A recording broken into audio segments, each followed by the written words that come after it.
এই মুহূৰ্তত আমি পুনে পুনে লৈ গৈছো সংসদৰ মজিয়ালৈ প্ৰধানমন্ত্ৰীয়ে ভাষণ আগবঢ়াইছে। विजय भाव से इस सदन में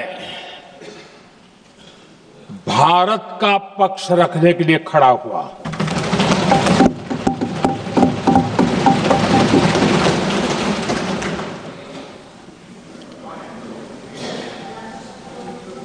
और जिन्हें भारत का पक्ष नहीं दिखता है उन्हें मैं आईना दिखाने के लिए खड़ा हुआ।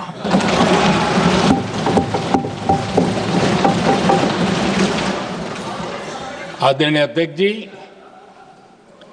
मैं 140 करोड़ देशवासियों की भावनाओं में अपना स्वर मिलाने के लिए उपस्थित हुआ हूं। ये 140 करोड़ देशवासियों की भावना के जो गूंज है जिस सदन में सुनाई दी है, मैं उसे अपना एक स्वर मिलाने खड़ा हुआ। आदरणीय अध्यक्ष जी, ऑपरेशन सिंदूर के दरमियान जिस प्रकार से देश के लोगों ने मेरा साथ दिया, मुझे आशीर्वाद दिए, देश की जनता मुझ पर कर्ज है। मैं देशवासियों का आभार व्यक्त करता हूं। मैं देशवासियों का अभिनंदन करता हूं। आदरणीय अध्यक्ष जी, 22 अप्रैल को पहलगाम में जिस प्रकार की क्रूर घटना घटी, जिस प्रकार आतंकवादियों ने निर्दोष लोगों को उनका धर्म पूछ पूछ करके गोलियां मारी, ये क्रूरता की पराकाष्ठा थी। भारत को हिंसा की आग में झोंकने का ये सुविचारित प्रयास था। भारत में दंगे फैलाने की ये साजिश थी।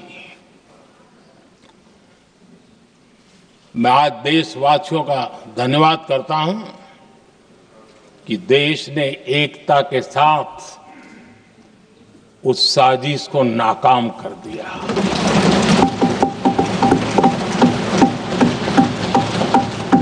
आदरणीय अध्यक्ष जी,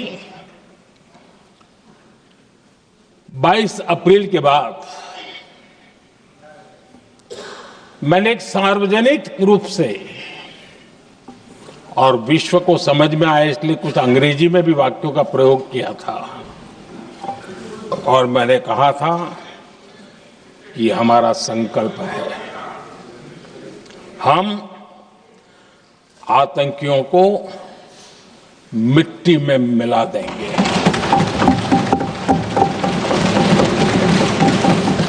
और मैंने सार्वजनिक रूप से कहा था सजा उनके आकाओं को भी होगी और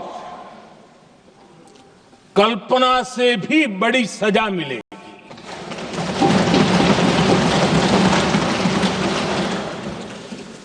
22 अप्रैल को मैं विदेश था,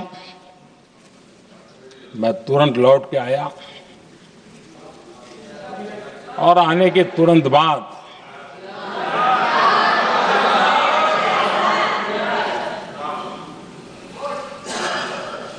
मैंने एक बैठक बुलाई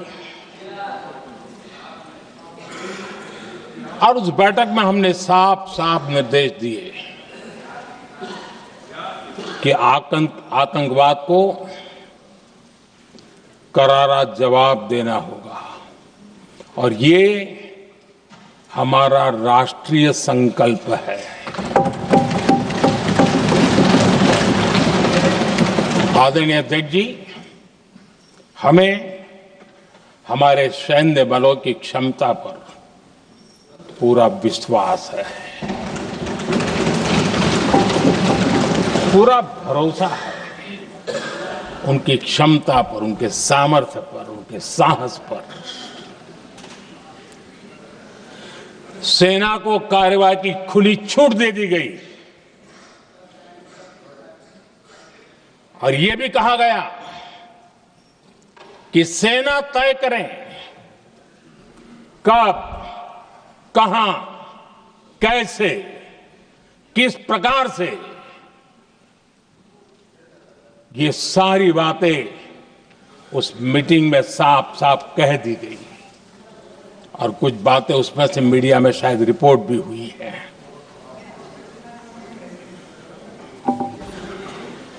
हमें गर्व है आतंकियों को वो सजा दी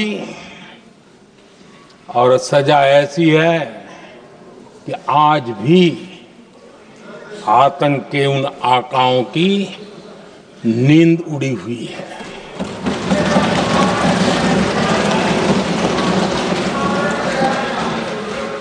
आदरणीय अध्यक्ष जी, मैं हमारी सेना की सफलता के उससे जुड़े भारत के उस पक्ष को सदन के माध्यम से देशवासियों के सामने रखना चाहता हूं। पहला पक्ष, पहलगाम हमले के बाद से ही पाकिस्तानी सेना को अंदाजा लग चुका था कि भारत कोई बड़ी कार्रवाई करेगा। उनके तरफ से न्यूक्लियर की धमकियों के भी बयान आना शुरू हो चुके थे। भारत ने 6 मई रात और 7 मई सुबह जैसा तय किया था वैसी कार्रवाई की और पाकिस्तान कुछ नहीं कर पाया। 22 मिनट में 22 अप्रैल का बदला निर्धारित लक्ष्य के साथ हमारी सेना ने ले लिया। दूसरा पक्ष, आदरणीय अध्यक्ष जी, पाकिस्तान के साथ हमारी लड़ाई की तो कई बार हुई है, लेकिन ये पहली ऐसी भारत की रणनीति बनी कि जिसमें पहले जहां कभी नहीं गए थे वहां हम पहुंचे। पाकिस्तान के कोने कोने में आतंकी अड्डों को धुआं धुआं कर दिया गया।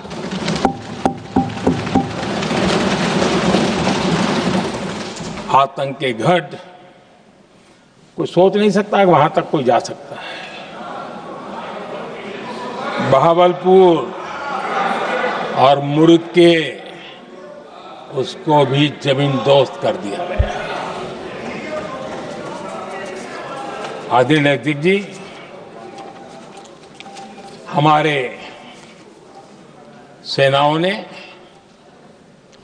आतंकी अड्डों को तबाह कर दिया। तीसरा पक्ष, पाकिस्तान की न्यूक्लियर धमकी को हमने झूठा साबित कर दिया।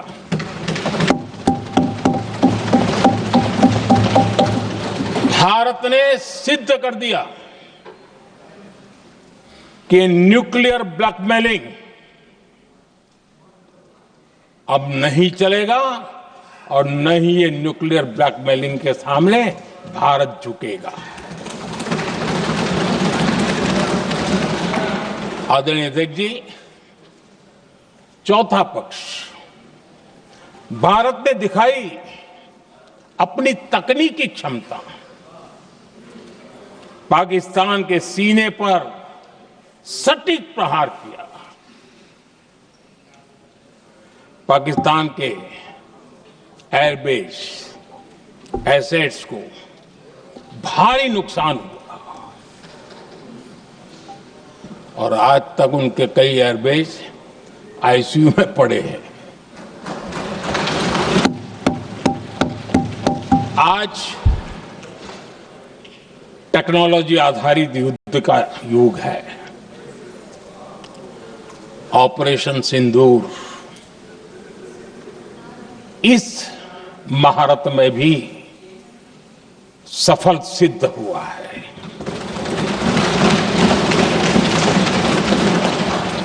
अगर पिछले 10 साल में जो हमने तैयारियां की हैं वो न की होती तो इस तकनीक के युग में हमारा कितना नुकसान हो सकता था इसका हम अंदाज लगा सकते हैं। पांचवा पक्ष,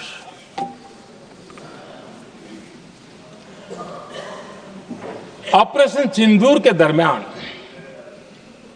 पहली बार हुआ जब आत्मनिर्भर भारत की ताकत को दुनिया ने पहचाना। Made in India drone, made in India missile ने पाकिस्तान के हथियारों की पोल खोल करके रख दी।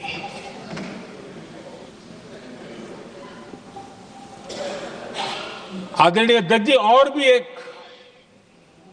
महत्वपूर्ण काम जो हुआ है, वैसे जब राजीव गांधी जी थे उस समय उनके जो एक डिफेंस का काम देखने वाले अमोज थे, उन्होंने जब मैंने सीडीएस की घोषणा की तो वो बहुत प्रसन्न होकर के मुझे मिलने आए थे और बहुत बहुत प्रसन्न थे वो। इस समय ऑपरेशन में नेवी, आर्मी, एयरफोर्स तीनों सेनाओं का जॉइंट एक्शन, इसके बीच की सिनर्जी, इसने पाकिस्तान के छक्के छुड़ा दिए।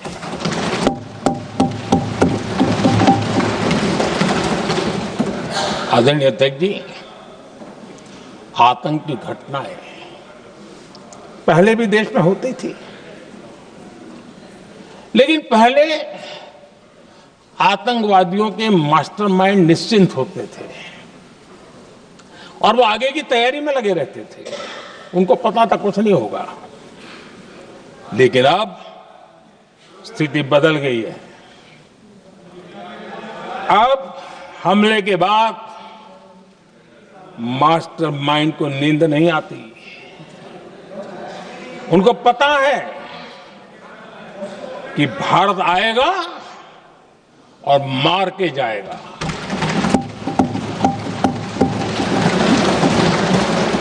ये न्यू नॉर्मल भारत ने सेट कर दिया है।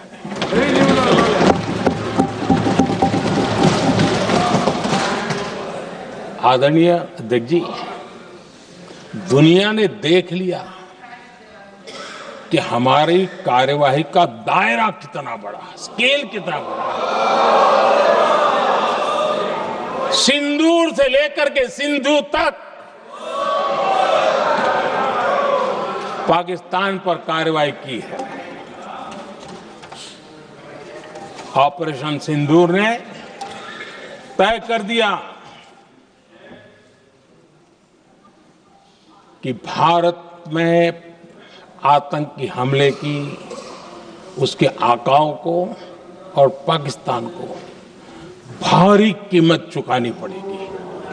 अब ऐसे ही नहीं जा सकते। आदरणीय अध्यक्ष जी, ऑपरेशन सिंदूर से स्पष्ट होता है कि भारत ने 3 सूत्र तय किए हैं।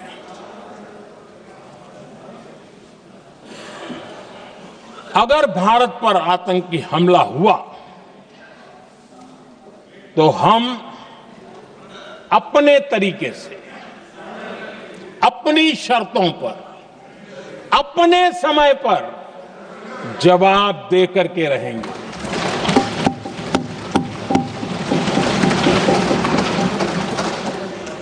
दूसरा, कोई भी न्यूक्लियर ब्लैकमेल अब नहीं चलेगा।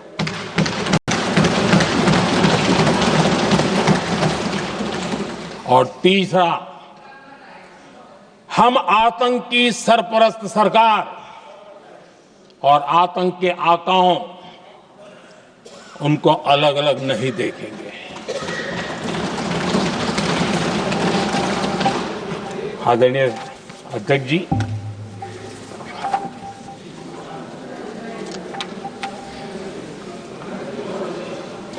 यहां पर विदेश नीति को लेकर के भी काफी बातें कही गई हैं।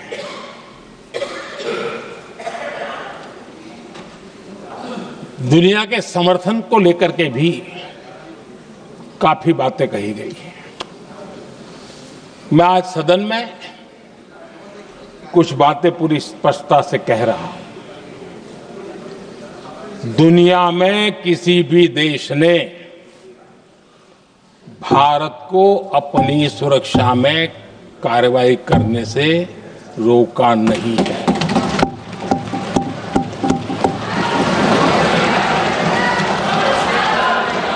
संयुक्त राष्ट्र 193 कंट्रीज,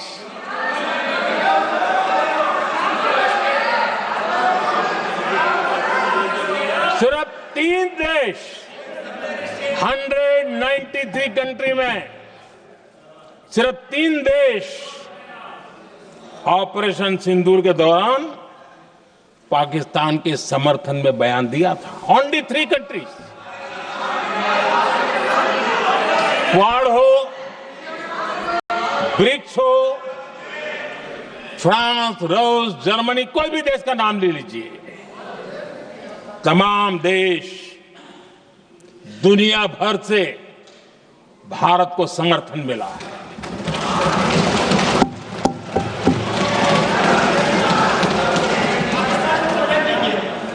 आदरणीय अध्यक्ष जी, दुनिया का समर्थन तो मिला, दुनिया के देशों का समर्थन मिला, माननीय है, लेकिन ये दुर्भाग्य है कि मेरे देश के वीरों के पराक्रम को कांग्रेस का समर्थन नहीं।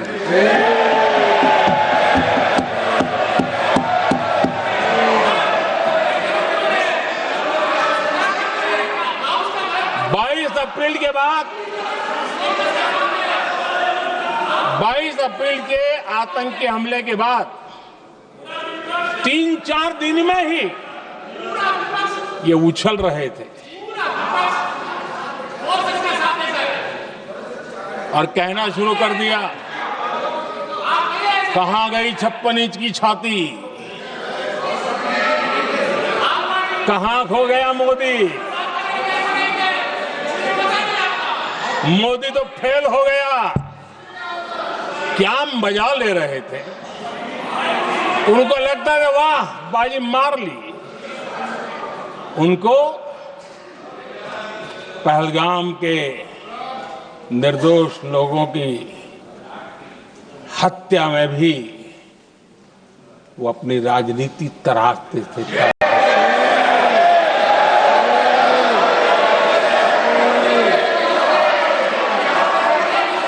अपनी स्वार्थी राजनीति के लिए मुझ पर निशाना साध रहे थे, लेकिन उनकी ये बयानबाजी, इनका छिछोरापन देश के सुरक्षा बलों का मनोबल गिरा रहा था।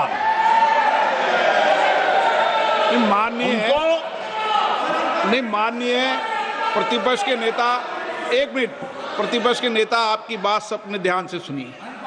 आप बेटे कांग्रेस कर रहे हैं और कुछ नेताओं को पीछे से ये उचित नहीं है आपके लिए। न भारत के सामर्थ्य पर भरोसा है और न ही भारत की सेनाओं पर।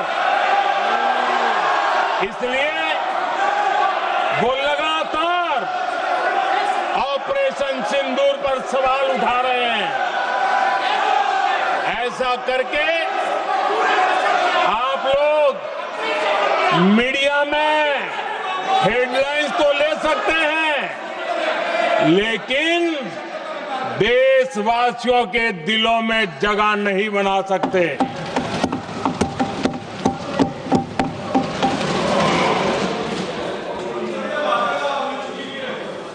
आदरणीय सभापति जी, आदरणीय अध्यक्ष जी,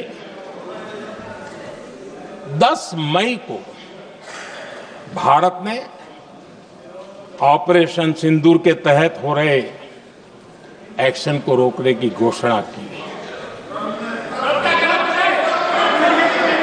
इसको लेकर यहां भांति भांति की बातें कही गई। ये वही प्रोपेगेंडा है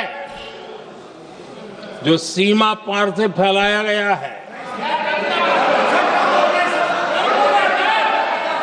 कुछ लोग सेना द्वारा दिए गए तथ्यों की जगह पाकिस्तान के झूठ प्रचार को आगे बढ़ाने में जुटे हुए हैं।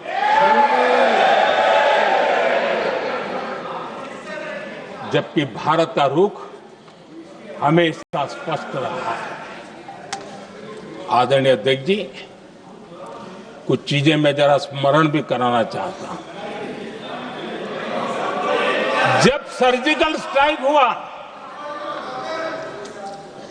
उस समय हमने लक्ष्य तय किया था, हमारे जवानों को तैयार करके कि हम उनके इलाके में जाकर के आतंकियों के जो लॉन्चिंग पैड है उनको नष्ट करेंगे।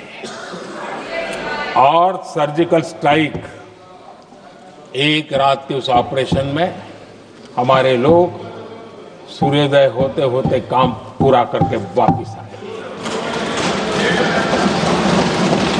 लक्ष्य निर्धारित था कि ये करना है।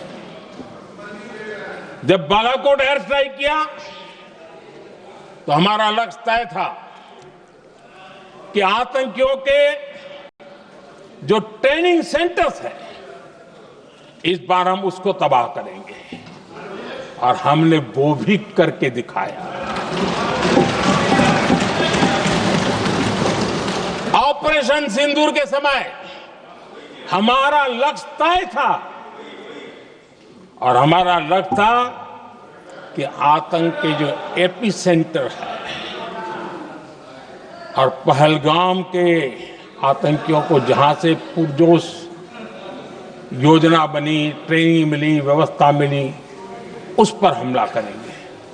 हमने उनके नाभि पर हमला कर दिया।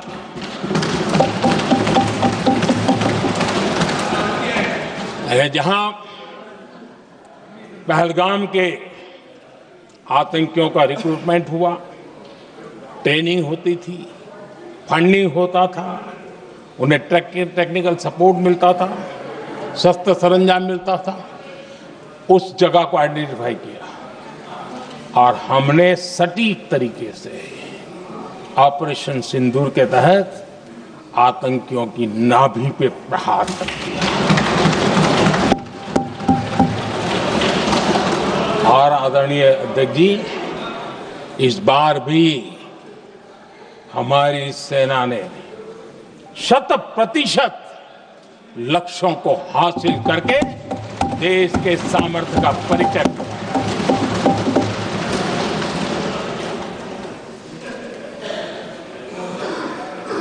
कुछ लोग जानबूझकर के कुछ चीजें भूलने में इंटरेस्टेड होते हैं। देश भूलता नहीं है, देश को याद है। 6 रात और 7 मई सुबह ऑपरेशन हुआ था, और 7 मई को सुबह भारत ने प्रेस कॉन्फ्रेंस हमारी सेना ने की और इस प्रेस कॉन्फ्रेंस में भारत ने स्पष्ट कर दिया था और पहले दिन से क्लियर था कि हमारा लक्ष्य है आतंकियों के आका, आतंकियों की जो व्यवस्थाएं जहां से होती है वो और उनके अड्डे, उनको हम ध्वस्त करना चाहते थे और हमने प्रेस कॉन्फ्रेंस में कह दिया था हमने हमारा काम कर दिया है, हमने जो तय किया था पूरा कर दिया है। और इसलिए 6-7 मई को ऑपरेशन हमारा संतोषजनक होने के तुरंत बाद कल जो राजनाथ जी ने कहा था, मैं डंके की चोट पर दोबारा दोहराता हूं, भारत की सेना ने पाकिस्तान की सेना को चंद मिनटों में बता दिया कि हमारा ये लक्ष्य था, हमने लक्ष्य पूरा कर दिया है, ताकि उनको पता चले और हमें भी पता चले कि उनके दिल दिमाग में क्या चलता है।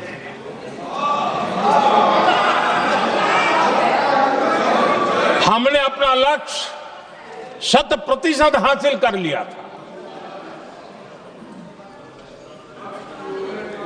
और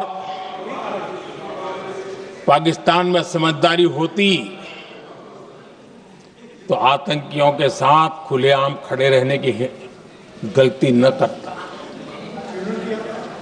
उसने निर्लज्ज होकर के आतंकवादियों के साथ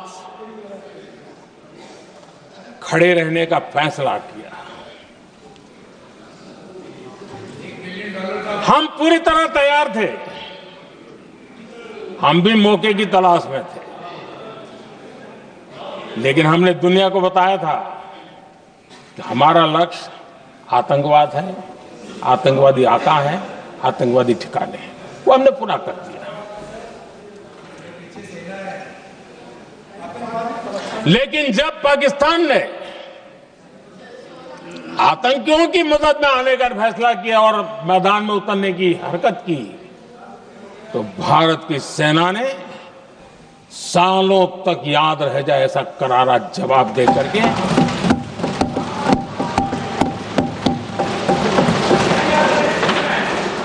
9 मई की मध्य रात्रि और 10 मई की एक प्रकार से सुबह हमारी मिसाइलें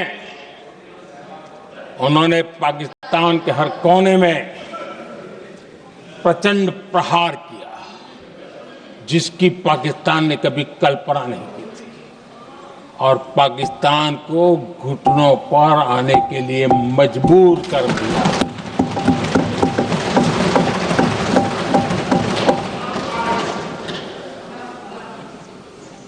और आपने टीवी में भी देखा है, वहां से क्या बयान आते थे। पाकिस्तान के लोग, अरे मैं तो स्विमिंग पूल में नहा रहा था, कोई कह रहा था मैं तो दफ्तर जाने की तैयारी कर रहा था, हम कुछ सोचे पहले तो भारत ने तो हमला कर दिया। ये पाकिस्तान के लोगों के बयान है और देश ने देखे हैं। स्विमिंग पूल में नहा रहा था।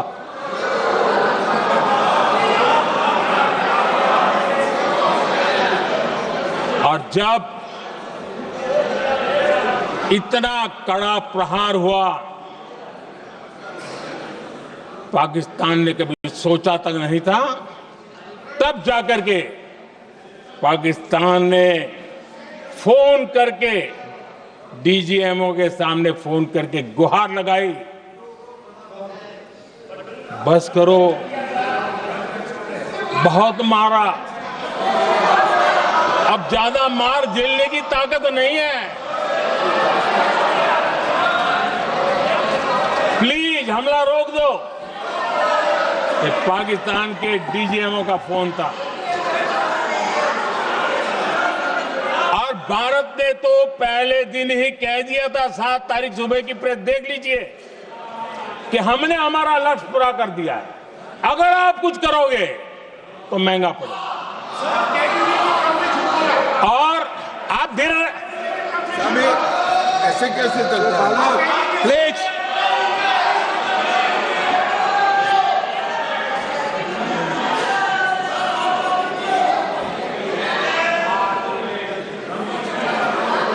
मैं आज दोबारा कह रहा हूं, ये भारत की स्पष्ट नीति थी, सुविचारित नीति थी, सेना के साथ मिलकर के तय की हुई नीति थी और वे ये थी कि हम आतंक, उनके आका, उनके ठिकाने, ये हमारा लक्ष्य है।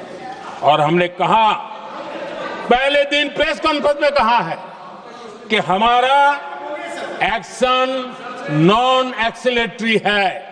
ये हमने कह करके किया है और इसके लिए साथियों हमने हमला रोका। अध्यक्ष जी, दुनिया के किसी भी नेता ने भारत के ऑपरेशन रोकने के लिए नहीं कहा।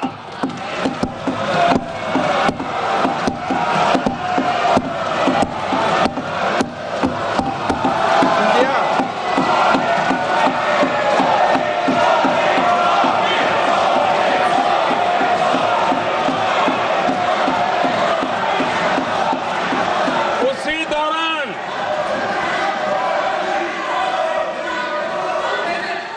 9 तारीख को रात को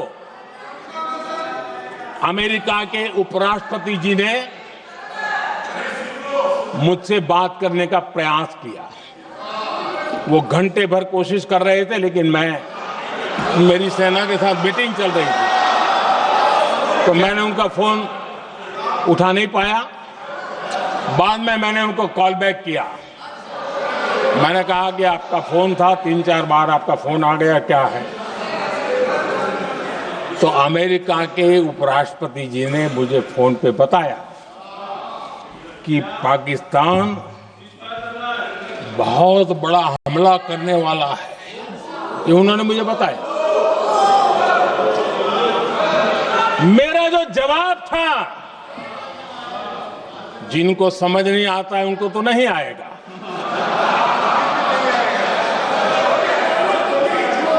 मेरा जवाब था, अगर पाकिस्तान का ये इरादा है तो उसे बहुत महंगा पड़ेगा। ये मैंने अमेरिका के उपराष्ट्रपति को कहा।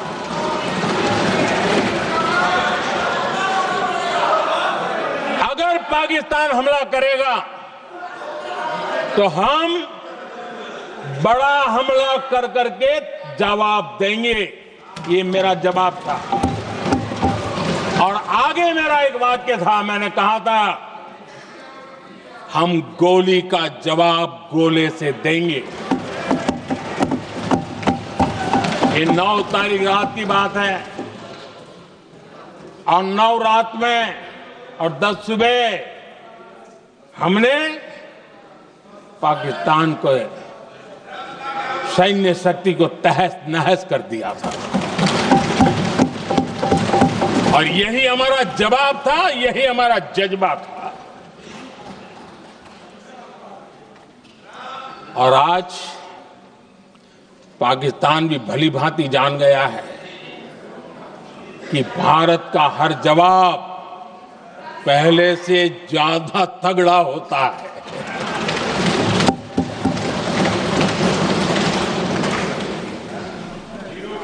उसे यह भी पता है कि अगर भविष्य में नौबत आई तो भारत आगे कुछ भी कर सकता है। और इसलिए मैं फिर से लोकतंत्र के इस मंदिर में दोहराना चाहता हूं, ऑपरेशन सिंदूर जारी है।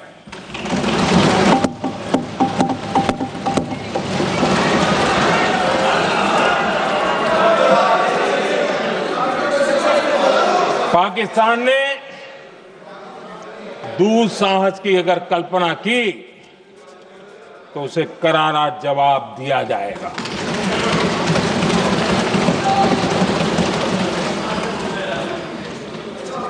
आदरणीय अध्यक्ष जी, आज का भारत आत्मविश्वास से भरा हुआ है। आज का भारत आत्मनिर्भरता के मंत्र को लेकर के पूरी शक्ति के साथ तेज गति से आगे बढ़ रहा है। देश देख रहा है भारत आत्मनिर्भर बनता जा रहा है,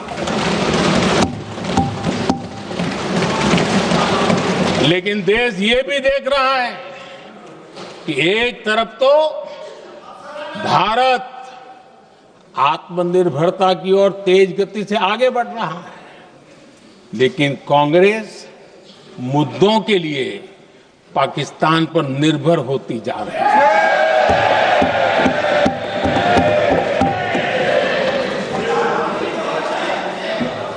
मैं आज पूरा दिन देख रहा था, जो 16 घंटे से जो चर्चा चल रही है, दुर्भाग्य से। प्लीज बैठिए, सब जवाब दे दिया आपका, आप सुनते नहीं, सबका जवाब दे दिया। प्लीज दुर्भाग्य से सुनिए जवाब। कांग्रेस को पाकिस्तान के मुद्दे इंपोर्ट करने पड़ रहे हैं।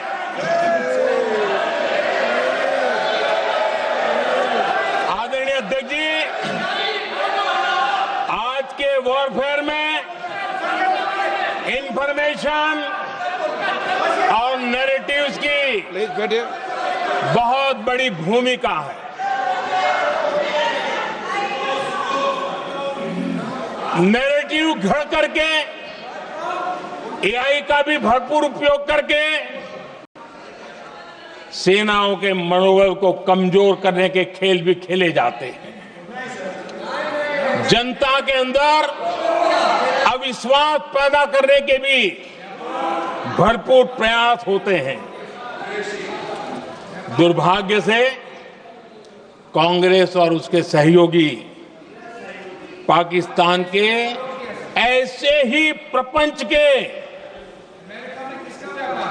प्रवक्ता बन चुके हैं।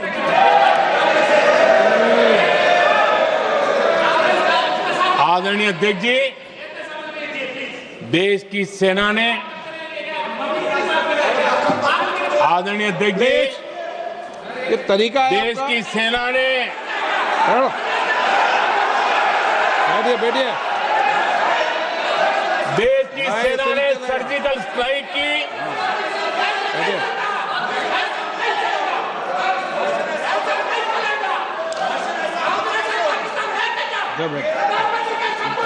बैठिए।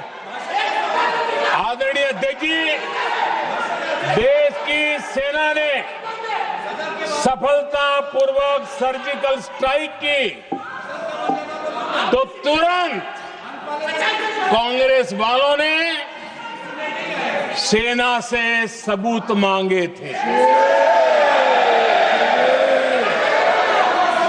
लेकिन जब उन्होंने देश का मूड देखा, देश का मिजाज देखा, तो सुर उनके बदलने लगे और बदल करके क्या कहने लगे? कांग्रेस के लोगों ने कहा, ये सर्जिकल स्ट्राइक क्या बड़ी बात है, ये तो हमने भी की थी। एक ने कहा 3 सर्जिकल स्ट्राइक की थी, दूसरे ने कहा 6 सर्जिकल स्ट्राइक की थी,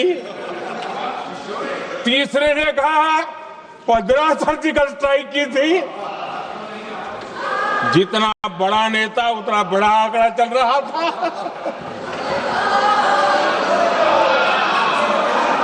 आदरणीय अध्यक्ष जी, इसके बाद बालाकोट में सेना ने एयर स्ट्राइक की। अब एयर स्ट्राइक तो ऐसी थी कि वो कुछ कह नहीं सकते थे, इसलिए ये तो नहीं कहा कि भाई हमने भी की थी। उसमें तो उन्होंने समझदारी दिखाई, लेकिन फोटो मांगने लगे। एयर स्ट्राइक हुई तो फोटो दिखाओ, क्या कहां गिरा, क्या तोड़ा, कितने मरे, बस यही पूछते रहे। पाकिस्तान भी यही पूछता था, ये भी यही पूछते थे। इतना ही नहीं, आदरणीय अध्यक्ष जी, जब पायलट अभिनंदन पकड़े गए तो पाकिस्तान में तो खुशी का माहौल होना स्वाभाविक था कि उनके हाथ में भारत की सेना का एक पायलट उनके हाथ लगा था। लेकिन यहां पर भी कुछ लोग थे जो कानों कानों में कह रहे थे, अब मोदी फंसा, अब अभिनंदन वहां आए, मोदी ला करके दिखा दे, अब देखते हैं मोदी क्या करता है। और डंके की चोट पर अभिनंदन वापिस आए।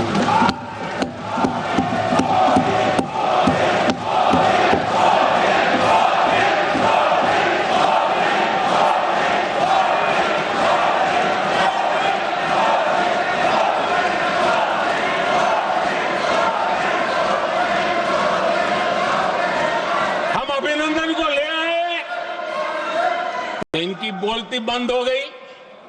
इनको लगा यार कि नसीब वाला आदमी है, हमारा हथियार हाथ से निकल गया।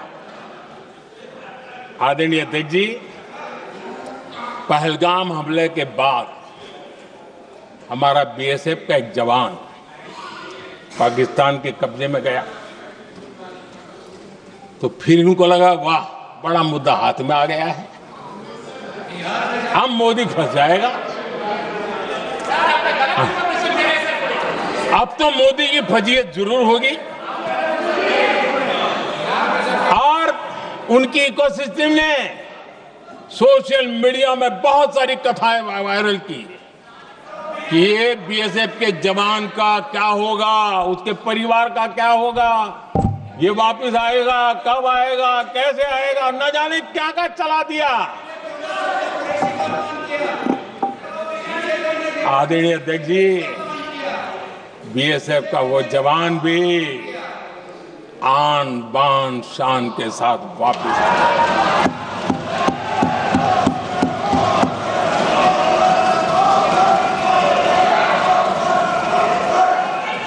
आतंकवादी रो रहे हैं, आतंकवादियों के आका रो रहे हैं, और उनको रोते देखकर यहां भी कुछ लोग रो रहे हैं।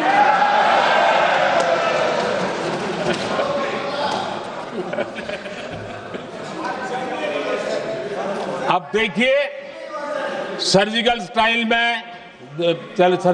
चल रही थी, उसके बाद उन्होंने एक खेल खेलने की कोशिश की, बात जमी नहीं। एयर स्ट्राइक हुई तो दूसरा खेल खेलने की कोशिश की, वो भी जमी नहीं। जब ये ऑपरेशन सिंदूर हुआ तो उन्होंने नया पैंतरा शुरू किया। और क्या शुरू किया? रोक क्यों दिया? पहले तो मानने को तैयार नहीं थे कि मुक्त करते, अब कहते रोक क्यों दिया। वारे बयान बहादुरों,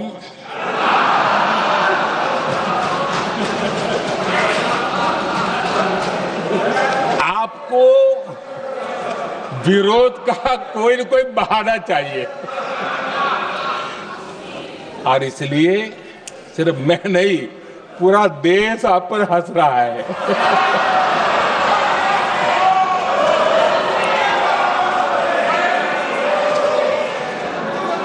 आदरणीय अध्यक्ष जी,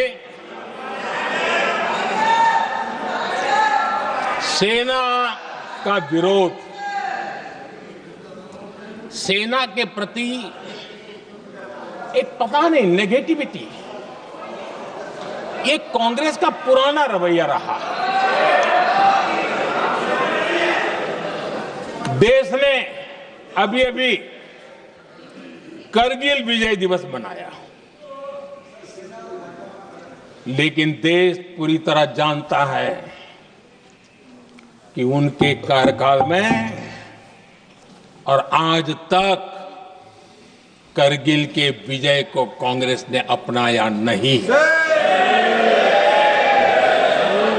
न करगिल विजय दिवस मनाया है, न करगिल विजय का गौरव किया।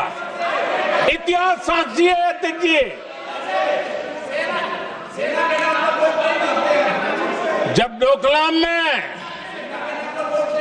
सैन्य हमारा शौर्य दिखा रहा था, तब कांग्रेस के नेता चुपके चुपके किससे ब्रीफिंग लेते थे वो सारी दुनिया अब जान गई।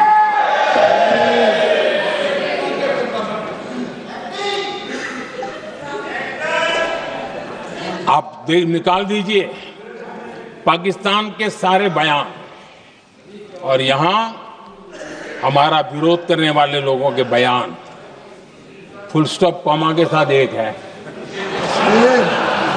क्या कहेंगे इसको? और बुरा लगता है सच बोलते हैं तो।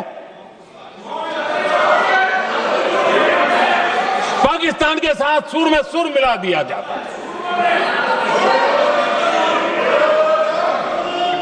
आदरणीय अध्यक्ष जी, देश हैरान है। कांग्रेस ने पाकिस्तान को क्लीन चिट दे दी है।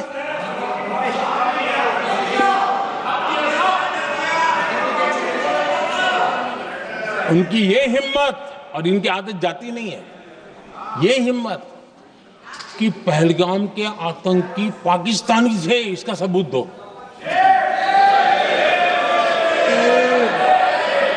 क्या कह रहे तुम लोग? तो कौन सा तरीका है? और यही मांग पाकिस्तान कर रहा है जो कांग्रेस कर रही है। और आदरणीय अध्यक्ष जी, आज जब सबूतों की कोई कमी नहीं है, सब कुछ आंखों के सामने दिखता है, तब ये हालत है। अगर ये सबूत ना होते तो क्या करते ये लोग, आप बताइए। आदरणीय अध्यक्ष जी,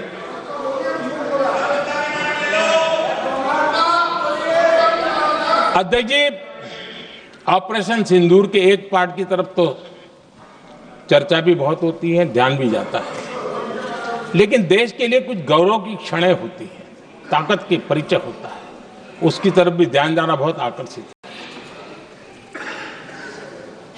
हमारे एयर डिफेंस सिस्टम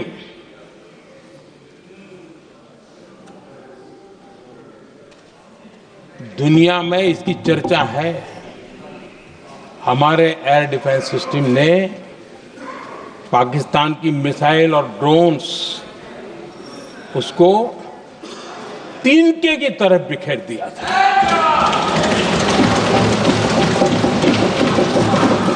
आदरणीय अध्यक्ष जी, मैं एक आंकड़ा आज बताना चाहता हूं, पूरा देश गर्व से भर जाएगा। कुछ लोगों का क्या होगा मैं नहीं जानता, पूरा देश गर्व से भर जाएगा। 9 मई को पाकिस्तान ने करीब 1000 मिसाइलों और आर्म ड्रोन्स के भारत पर बहुत बड़ा हमला करने की कोशिश की। 1000 ये मिसाइलें भारत के किसी भी हिस्से पर गिरती तो वहां भयंकर तबाही मचती, लेकिन 1000 मिसाइल्स और ड्रोन्स को भारत ने आसमान में ही चूर चूर कर दिया।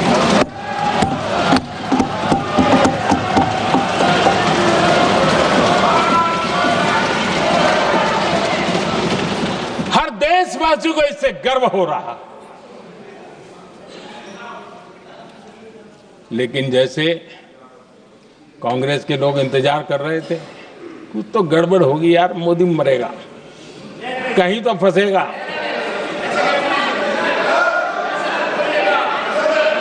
पाकिस्तान ने आदमपुर एयरबेस पर हमले का झूठ फैलाया,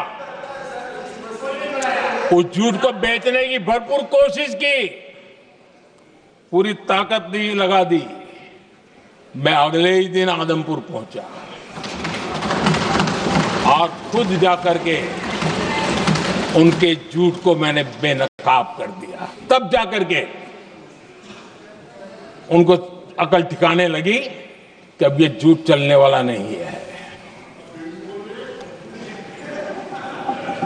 आदरणीय अध्यक्ष जी,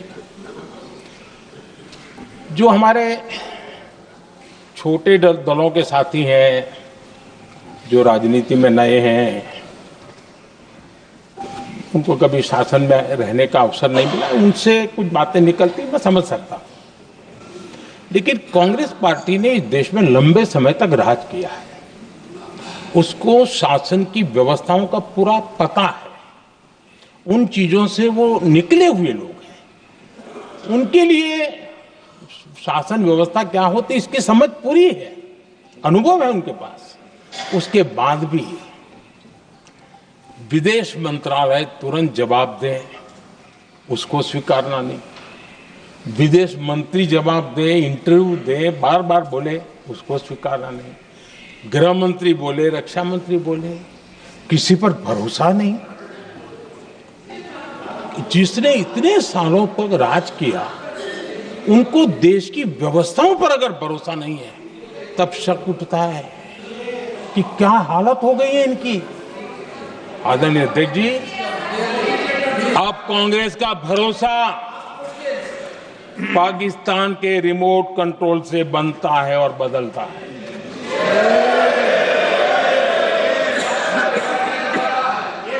आदरणीय अध्यक्ष जी, एक बिल्कुल कांग्रेस के नए सदस्य, यानी उनको तो क्षमा करनी चाहिए, नए सदस्य को क्या कहेंगे, लेकिन कांग्रेस के आका जो उनको लिख करके देते हैं और उनसे बुलवाते, खुद में हिम्मत नहीं है, उनसे बुलवाते हैं कि ऑपरेशन सिंदूर ये तो तमाशा था,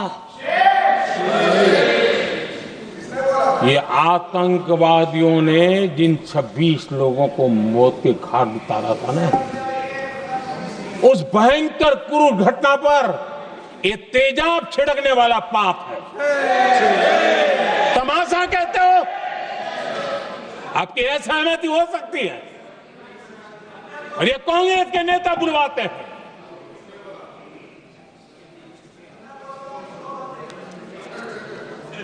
आदरणीय अध्यक्ष जी, पहलगाम के हमलावरों को कल हमारे सुरक्षा बलों ने ऑपरेशन महादेव करके अपने अंजाम तक पहुंचाया।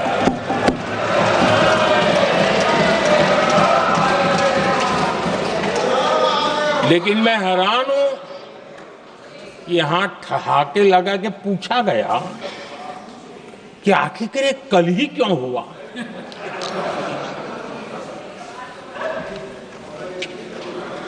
अब ये क्या हो गया है मुझे समझ नहीं आ रहा है। क्या ये ऑपरेशन के लिए कोई सावन महीने का सोमवार ढूंढा गया था क्या? क्या हो गया है इन लोगों को?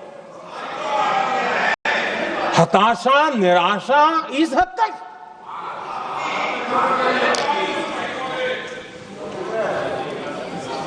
और देखिए मजा, पिछले कई सप्ताह से हाँ ऑपरेशन सिंदूर वगैरह तो ठीक है, पहलगाम के आतंकियों का क्या हुआ, पहलगाम के आतंकियों का अब हुआ तो कल क्यों हुआ?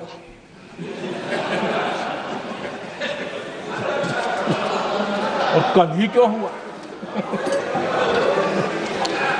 क्या हाल है अध्यक्ष जी का। आदरणीय अध्यक्ष जी,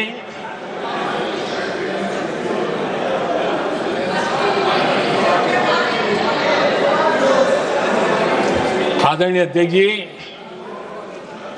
शास्त्रों में कहा गया है, हमारे शास्त्रों में कहा गया है शस्त्रेण रक्षिते राष्ट्रे, शस्त्रेण रक्षिते राष्ट्रे शास्त्र चर्चा प्रवर्तते। अर्थात जब राष्ट्र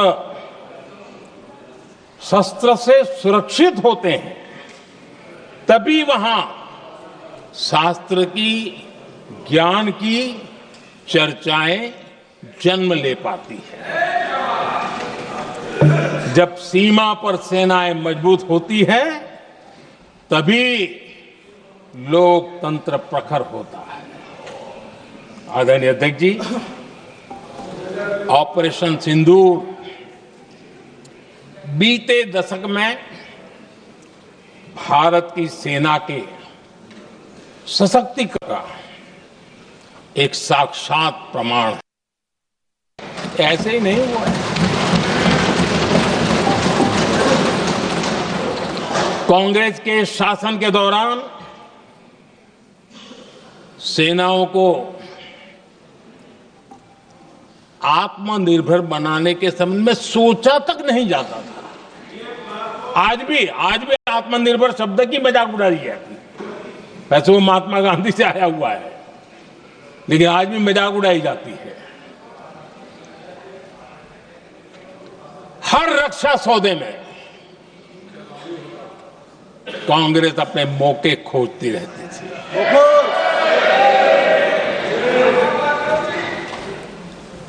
छोटे छोटे हथियारों को लिए विदेशों पर निर्भरता, ये इनका कार्यकाल रहा है।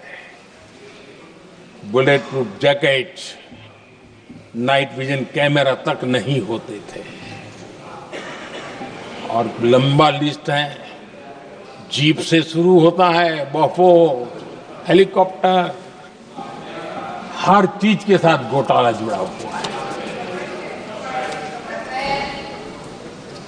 आदरणीय अध्यक्ष जी, हमारी सेनाओं को आधुनिक हथियारों के लिए दशकों तक इंतजार करना पड़ा। आजादी के पहले, और इतिहास गवाह, एक जमाना था जब डिफेंस मैन्युफैक्चरिंग में भारत का आवाज सुनाई देती थी। जिस समय तलवारों से लड़ा जाता था ना, तब भी तलवारें भारत की श्रेष्ठ मानी जाती थी। हम डिफेंस के इक्विपमेंट में आगे थे। लेकिन आजादी के बाद जो एक मजबूत डिफेंस इक्विपमेंट मैन्युफैक्चरिंग का हमारा दायरा था, जो हमारा पूरा इकोसिस्टम था, उसको सोच समझ करके तबाह कर दिया गया, उसको दुर्बल किया गया।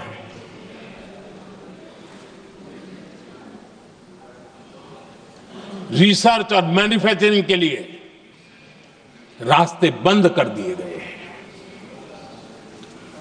अगर इसी नीति पर हम चलते तो भारत इस 21वीं सदी में ऑपरेशन सिंदूर के संबंध में सोच भी नहीं सकता। यह हालत करके रखा हुआ था उन्होंने। भारत को सोचना पड़ता कि अगर कोई एक्शन लेना है तो शस्त्र कहां से मिलेंगे, साधन कहां से मिलेगा, बारूद कहां से मिलेगा, समय पर मिलेगा या नहीं मिलेगा, बीच बचाव में रुकता नहीं जाएगा, ये टेंशन पालना पड़ता है।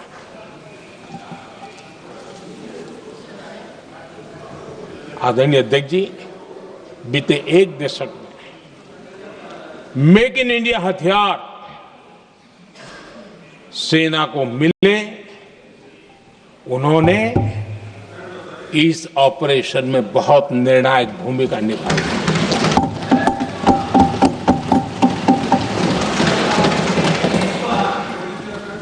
आदरणीय अध्यक्ष जी,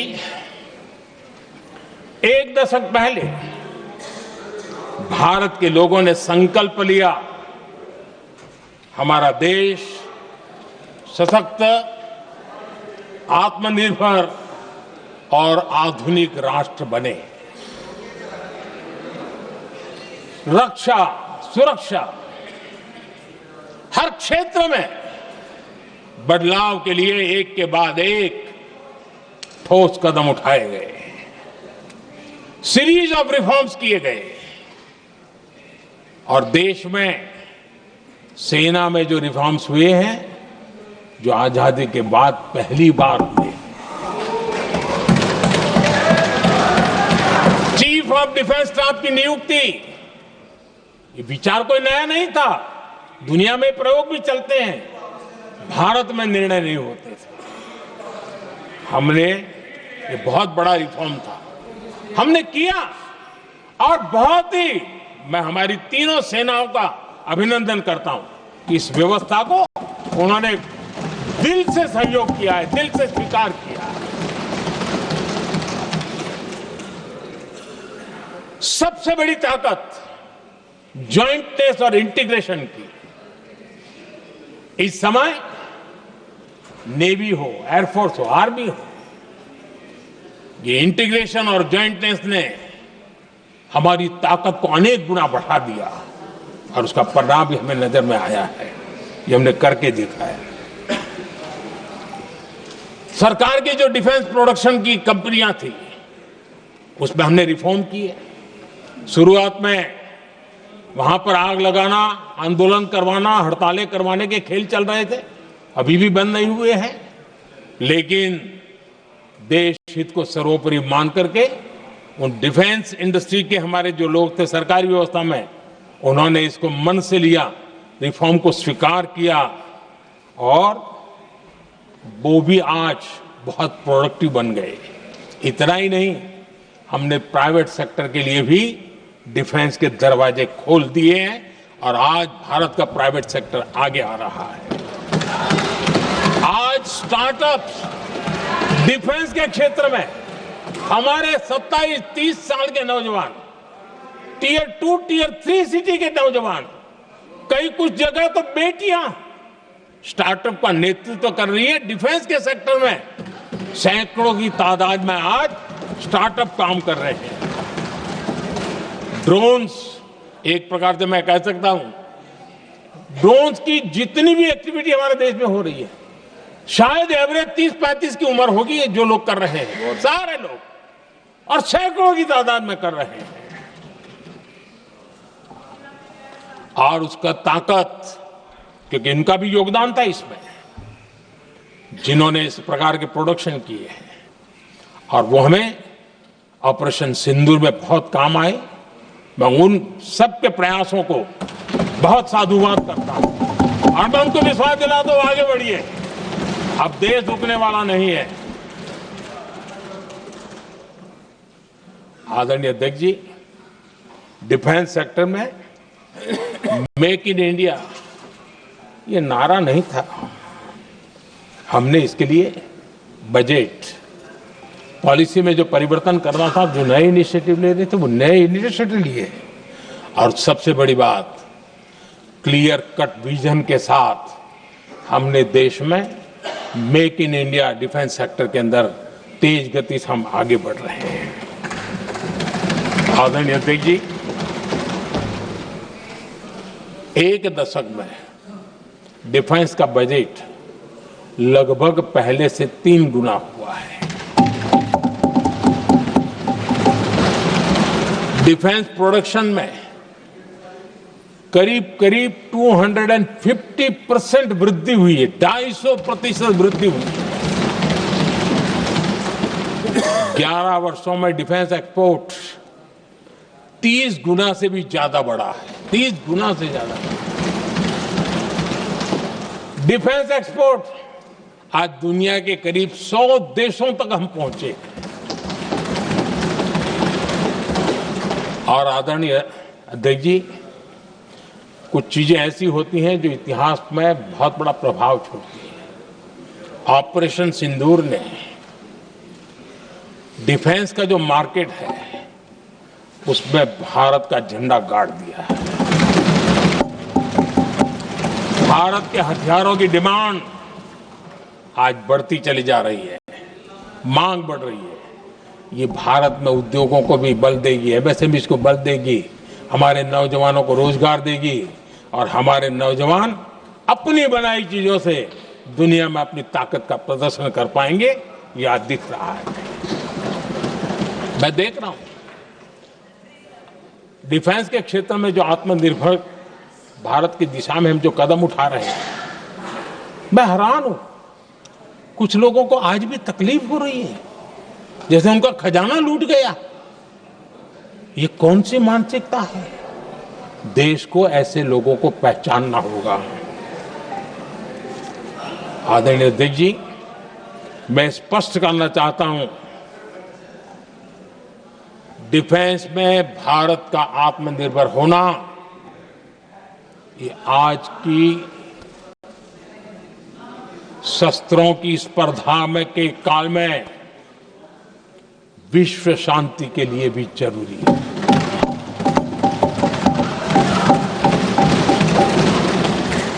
मैं पहले भी कह चुका हूं, भारत युद्ध का नहीं, बुद्ध का देश है।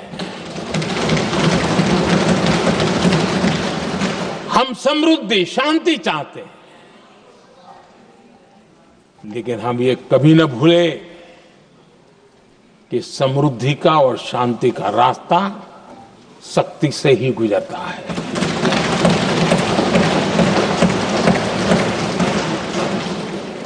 आदरणीय अध्यक्ष जी, हमारा भारत छत्रपति शिवाजी महाराज, महाराजा रणजीत सिंह, राजेंद्र चोला, महाराणा प्रताप, लसित बोरफुकन और महाराजा सुहेलदेव का देश है।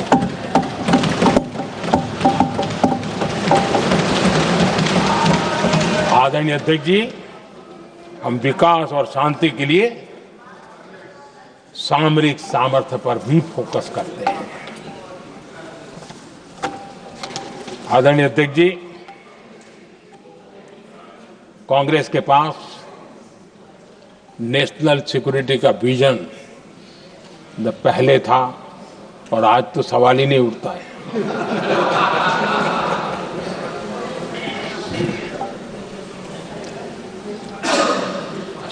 कांग्रेस ने हमेशा नेशनल सिक्योरिटी पर समझौता किया। आज जो लोग पूछ रहे हैं पीओके को वापस क्यों नहीं लिया, वैसे ये सवाल मुझे ही पूछ सकते हैं और किसको पूछ सकते हैं।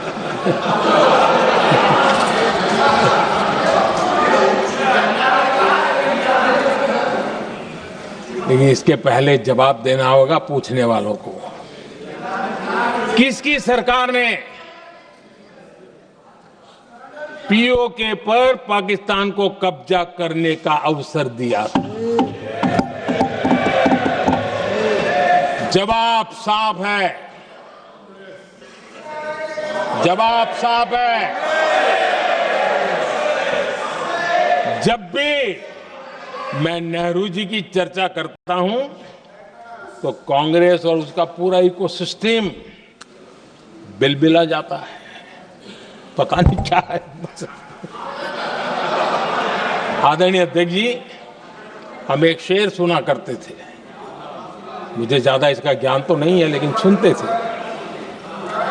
लम्हों ने खता की और सदियों ने सजा पाई। आजादी के बाद से ही जो फैसले लिए गए उनकी सजा आज तक देश भुगत रहा है।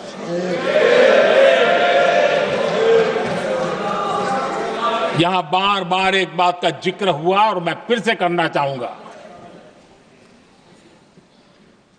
अक्साई चीन की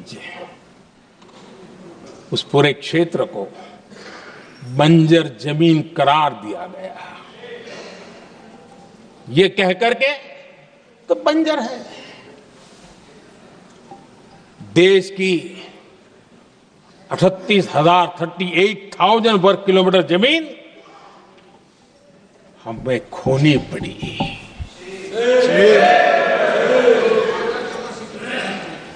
आदरणीय अध्यक्ष जी, मैं जानता हूं मेरी कुछ बातें चुभने वाली है, 1962 और 1963 के बीच कांग्रेस के नेता जम्मू कश्मीर के पूंछ, उरी, नीलम वैली और किशनगंगा को छोड़ देने का प्रस्ताव रख रहे थे। भारत की भूमि, आदरणीय अध्यक्ष जी, और वो भी लाइन ऑफ पीस के नाम पर किया जा रहा था। 1966 रण ऑफ कच्छ पर इन्हीं लोगों ने मध्यस्थता स्वीकार की। ये था उनका राष्ट्रीय सुरक्षा का विजन। एक बार फिर उन्होंने भारत का करीब 800 वर्ग किलोमीटर क्षेत्र पाकिस्तान को सौंप दिया, जिसमें छड़बेट भी शामिल है, कि कहीं उसको छड़ाबेट भी कहते हैं। 1965 की जंग में हाजीपीर पास को हमारी सेना ने वापस जीत लिया था, लेकिन कांग्रेस ने उसे फिर लौटा दिया। 1971 पाकिस्तान के 93,000 फौजी हमारे पास बंदी थे। पाकिस्तान का हजारों वर्ग किलोमीटर एरिया हमारी सेना ने कब्जा किया था। हम बहुत कुछ कर सकते थे, विजय की स्थिति में थे। उस दौरान अगर थोड़ी सा विजन होता, थोड़ी सी समझ होती, तो पीओके वापस लेने का निर्णय हो सकता। वो मौका था, वो मौका भी छोड़ दिया गया। अरे इतना ही नहीं, इतना सारा जब सामने टेबल पर था, अरे कम से कम करतारपुर साहब को तो ले सकते थे, वो ही नहीं कर पाया। 1974 श्रीलंका को कच्चथीवू द्वीप को गिफ्ट कर दिया गया। आज तक हमारे मछुआरे भाई बहनों को इससे परेशानी होती है, उनकी जान पर आफत आती है। क्या गुनाह था तमिलनाडु के मेरे फिशरमैन भाई बहनों का, कि आपने उनका हक छीन लिया और दूसरों को गिफ्ट कर दिया? कांग्रेस का दशकों से इरादा लेकर चल रही थी कि सियाचिन से सेना हटा दी जाए। आदरणीय अध्यक्ष जी, 2014 में देश ने इनको मौका नहीं दिया, वरना आज सियाचिन भी हमारे पास नहीं होता।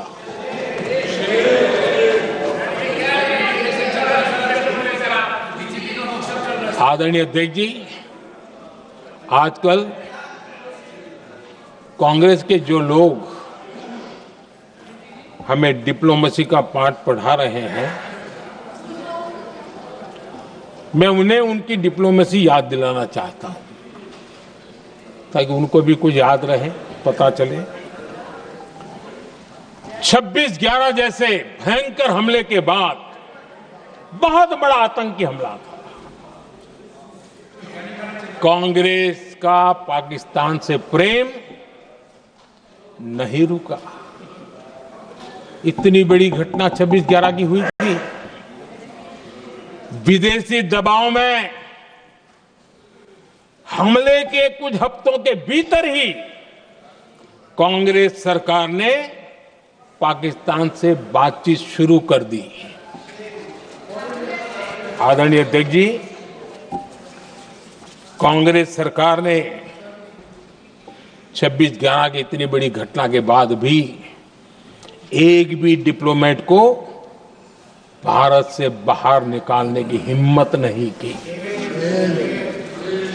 छोड़ो इधर, एक वीजा तक कैंसिल नहीं किया, एक वीजा तक कैंसिल नहीं कर पाए थे। देश पर पाकिस्तानी स्पॉन्सर बड़े बड़े हमले होते गए, लेकिन यूपीए सरकार ने पाकिस्तान को मोस्ट फेवर्ड नेशन का दर्जा देकर रखा था। वो कभी वापस नहीं लिया था। एक तरफ देश मुंबई के हमले का ये न्याय मांग रहा था, दूसरी तरफ कांग्रेस पाकिस्तान के साथ व्यापार करने में लगी थी।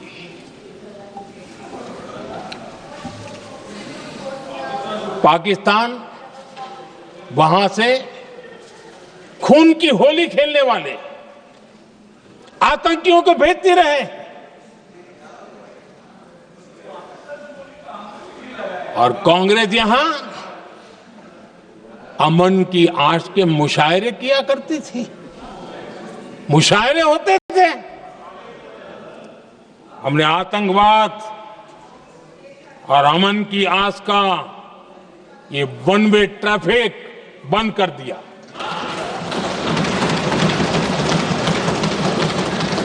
हमने पाकिस्तान का एमएफएन का दर्जा रद्द किया, वीजा बंद किया।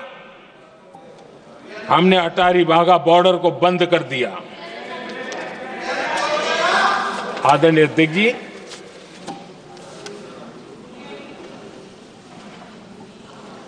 भारत के हितों को गिरवी रख देना ये कांग्रेस की पार्टी की पुरानी आदत है।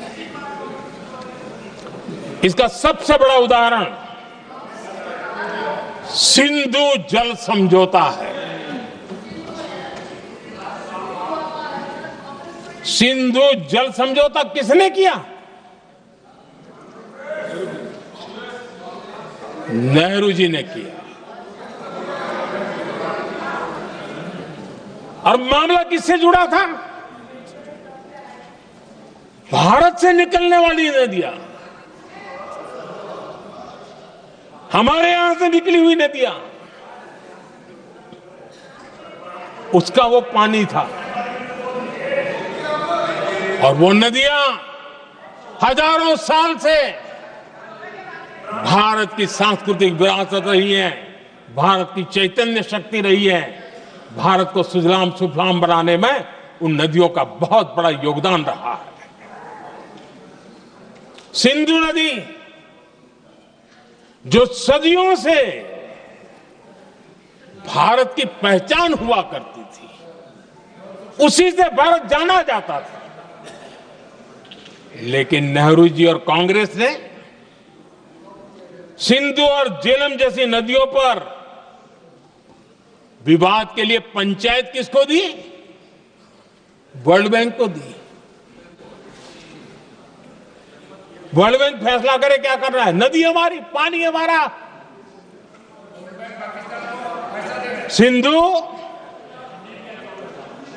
सिंधु जल समझौता सीधा सीधा भारत की अस्मिता और भारत के स्वाभिमान के साथ किया गया बहुत बड़ा धोखा था।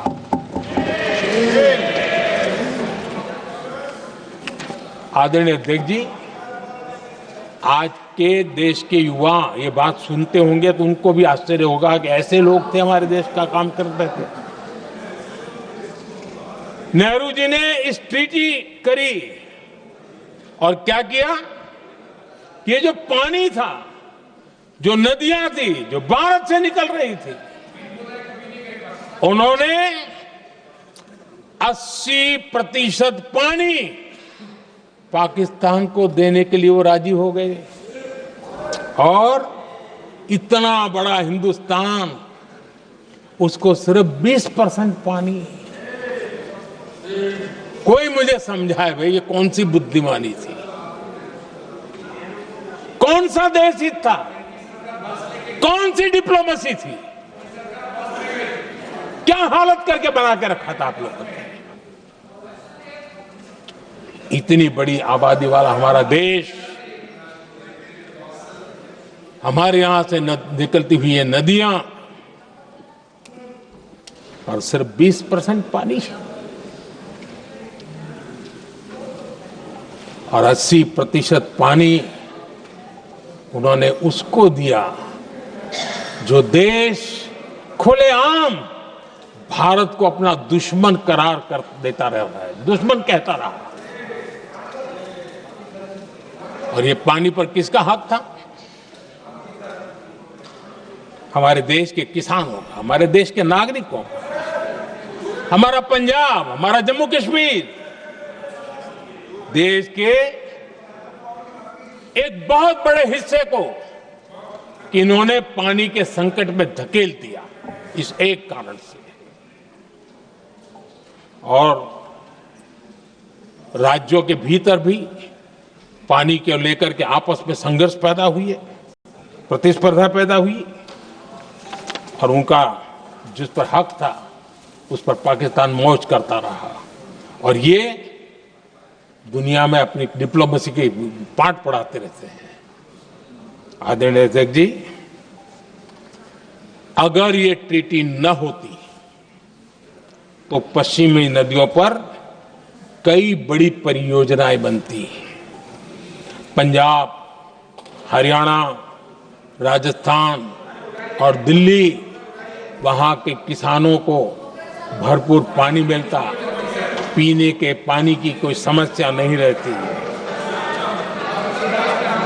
औद्योगिक प्रगति के लिए भारत बिजली बना पाता। इतना ही नहीं, नेहरू जी ने इसके उपरांत करोड़ों रुपए भी दिए ताकि पाकिस्तान नहर बना सके।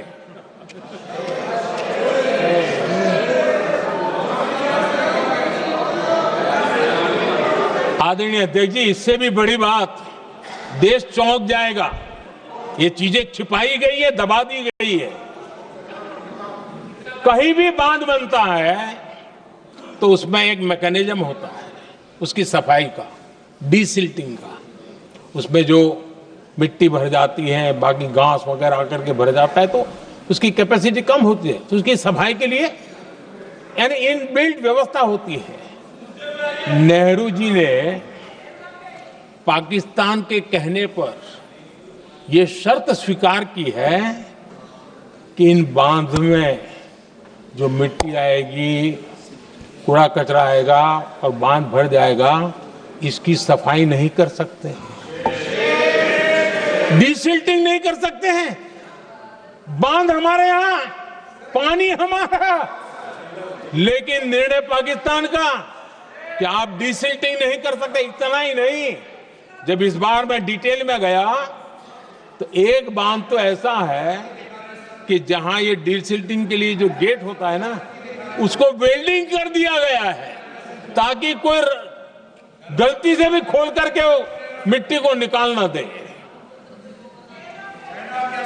पाकिस्तान ने नेहरू जी से लिखवा लिया था कि भारत बिना पाकिस्तान की मर्जी अपने बांधों में जमा होने वाली मिट्टी साफ नहीं करेगा, डीसिल्टिंग नहीं करेगा। ये समझौता देश के खिलाफ था और बाद में नेहरू जी को भी ये गलती माननी पड़ी। इस समझौते में निरंजन दास गुलाटी करके एक सज्जन उसमें जुड़े हुए थे। उन्होंने एक किताब लिखी है। उस किताब में उन्होंने लिखा है कि फरवरी 1961 में नेहरू ने उनसे कहा था, गुलाटी, मुझे उम्मीद थी कि यह समझौता अन्य समस्याओं के समाधान का रास्ता खोलेगा, लेकिन हम वहीं हैं जहां पहले थे। ये नेहरू जी ने कहा। नेहरू जी केवल तत्कालिक प्रभाव देख पा रहे थे, इसलिए उन्होंने कहा कि हम वहीं के वहीं हैं। लेकिन सच्चाई ये कि इस एग्रीमेंट के कारण देश बहुत पिछड़ गया, देश बहुत पीछे चल गया और देश का बहुत नुकसान हुआ। हमारे किसानों को नुकसान हुआ, हमारी खेती को नुकसान हुआ। और नेहरू जी उस डिप्लोमेसी को जानते थे जिसमें किसान का कोई वजूद ही नहीं था। यह हाल करके रखा था उन्होंने। आदरणीय अध्यक्ष जी, पाकिस्तान आगे दशकों तक भारत के साथ युद्ध और छद्म युद्ध, प्रॉक्सी वॉर करता ही रहा। लेकिन कांग्रेस की सरकारों ने बाद में भी सिंधु जल समझौते की तरफ देखा तक नहीं, नेहरू जी की गलती को सुधारा तक नहीं। आदरणीय अध्यक्ष जी, लेकिन अब भारत ने पुरानी गलती को सुधारा है, ठोस निर्णय लिया है। भारत ने नेहरू जी द्वारा किए गई बहुत बड़ी ब्लंडर, सिंधु जल समझौते को देश हित में, किसानों के हित में एबेंस में रख दिया है। देश का अहित करने वाला ये समझौता अब इस रूप में आगे नहीं चल सकता। भारत ने तय कर दिया है, खून और पानी साथ साथ नहीं बह सकते।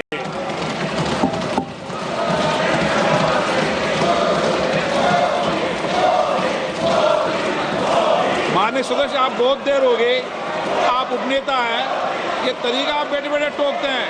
प्लीज, ये शोभा नहीं देता आपके लिए।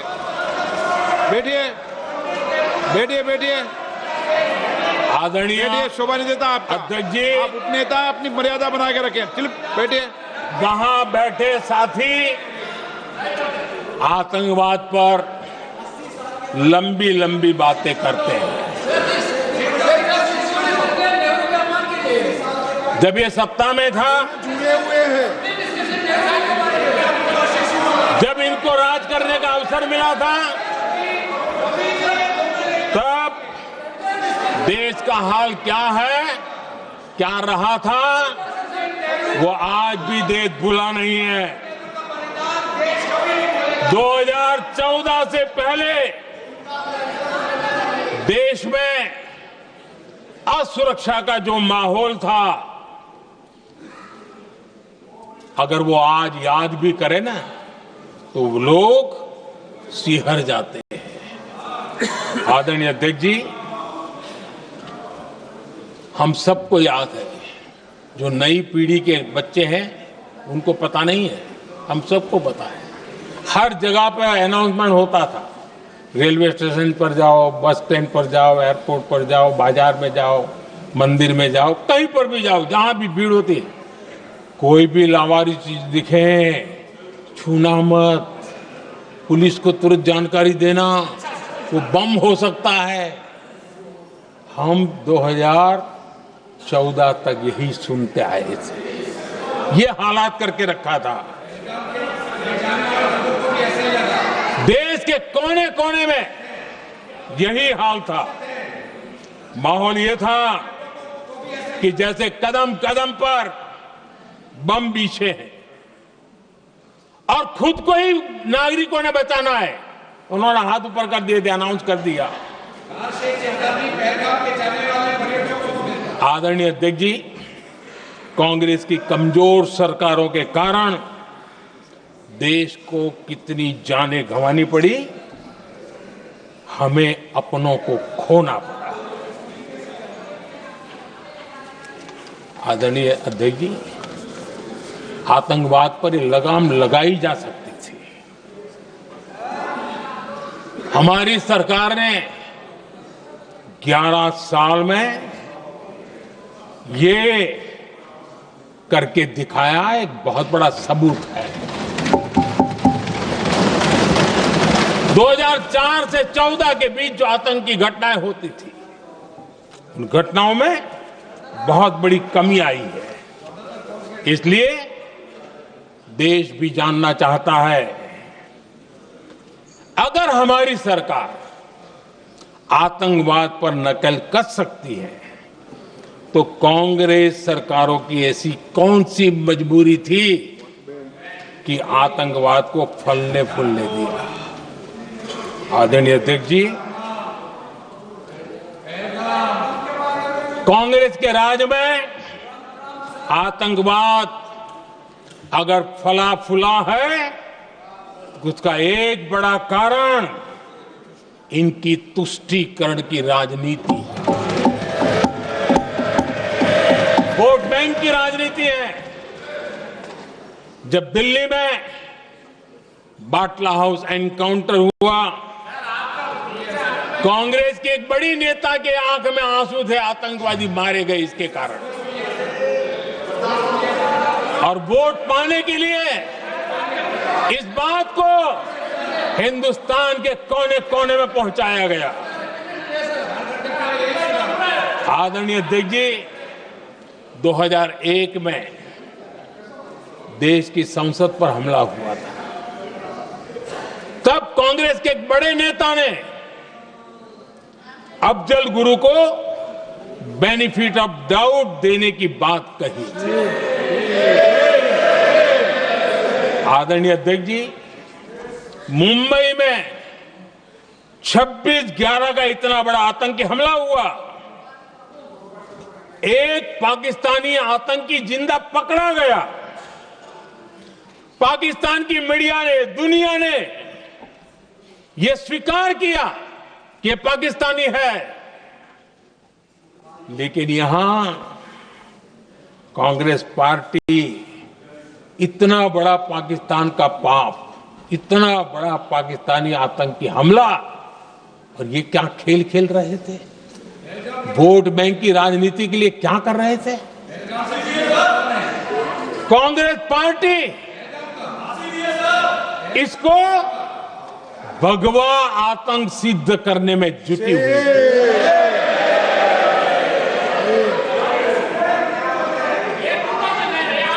कांग्रेस दुनिया को हिंदू आतंकवाद की थ्योरी बेचने में लगी हुई थी। कांग्रेस के एक नेता ने अमेरिका के बड़े राजनयिक को यहां तक कह दिया था कि लश्कर-ए तोयबा से भी बड़ा खतरा भारत के हिंदू ग्रुप है। यह कहा गया था। तुष्टीकरण के लिए कांग्रेस ने जम्मू कश्मीर में भारत का संविधान, बाबा साहब अंबेडकर का संविधान, उसे जम्मू कश्मीर में पैर नहीं रखने दिए। इन्होंने घुसने नहीं दिया, उसे बाहर रखा। तुष्टीकरण और वोट बैंक की राजनीति के लिए कांग्रेस हमेशा देश की सुरक्षा को बलि चढ़ाती रही। आदरणीय अध्यक्ष जी, तुष्टीकरण के लिए ही कांग्रेस ने आतंकवाद से जुड़े कानूनों को कमजोर किया। गृहमंत्री जी ने आज विस्तार से सदन में कहा है, इसलिए मैं इसको रिपीट करना नहीं चाहता। आदरणीय अध्यक्ष जी, मैंने इस सत्र की शुरुआत में आग्रह किया था, मैंने कहा था कि दल हित में हमारे मत मिले न मिले, दल हित में हमारे मत मिले न मिले, देश हित में हमारे मन जरूर मिलने चाहिए। पहलगाम की विभीषिका ने हमें गहरे घाव दिए हैं, उसने देश को झकझोर दिया है। इसके जवाब में हमने ऑपरेशन सिंदूर किया तो सेनाओं के पराक्रम ने, हमारे आत्मनिर्भर अभियान ने देश में एक सिंदूर स्पिरिट पैदा किया है।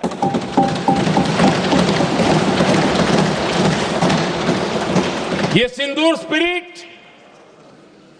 हमने तब भी देखी जब दुनिया भर में हमारे प्रतिनिधि मंडल भारत की बात बताने गए। मैं उन सभी साथियों को बहुत बहुत बधाई देता हूं। आपने बहुत ही प्रभावी ढंग से भारत की बात डंके की चोट पर दुनिया के सामने रखी। लेकिन मुझे दुख इस बात का है, हैरानी भी है, जो खुद को कांग्रेस के बड़े नेता समझते हैं, उनके पेट में दर्द हो रहा है कि भारत का पक्ष दुनिया के सामने क्यों रखा गया। शायद कुछ नेताओं को सदन में बोलने पर भी पाबंदी लगा दी गई है।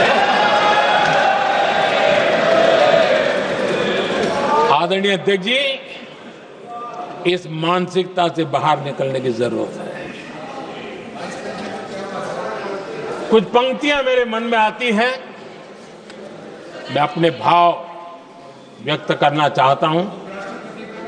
आदरणीय अध्यक्ष जी, करो चर्चा और इतनी करो, करो चर्चा और इतनी करो कि दुश्मन दहशत से दहल उठे। दुश्मन दहशत से दहल उठे। रहे ध्यान बस इतना ही, रहे ध्यान बस इतना ही, मान सिंदूर और सेना का प्रश्नों में भी अटल रहे। हमला मां भारती पर हुआ अगर, तो प्रचंड प्रहार करना होगा। दुश्मन जहां भी बैठा हो, हमें भारत के लिए ही जीना होगा। मेरा कांग्रेस के साथियों से आग्रह है कि एक परिवार के दबाव में पाकिस्तान को क्लीन चिट देना बंद कर दें। जो देश की विजय की क्षण है, कांग्रेस उसे देश के उपहास का क्षण न बनाए। कांग्रेस अपनी गलती सुधारें। मैं आज सदन में फिर स्पष्ट करना चाहता हूं, अब भारत आतंक की नर्सरी में ही आतंकियों को मिट्टी में मिलाएगा।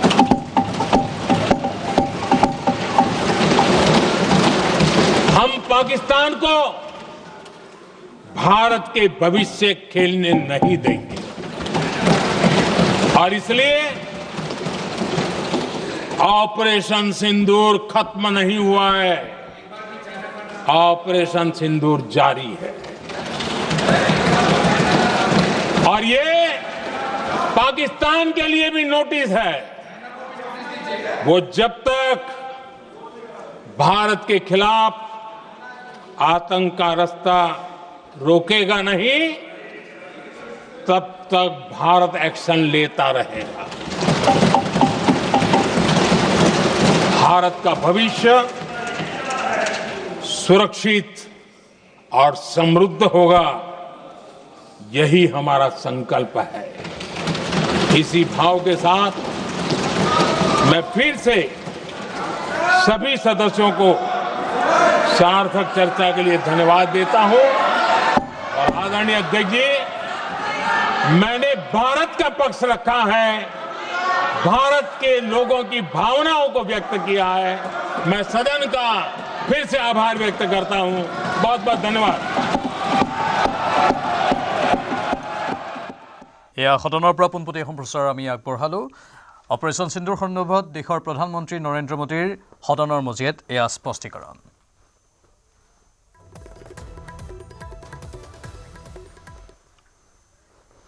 সময় হৈছে দেৱবাৰ্তাৰ পৰা বিদায় লোৱাৰ নমস্কাৰ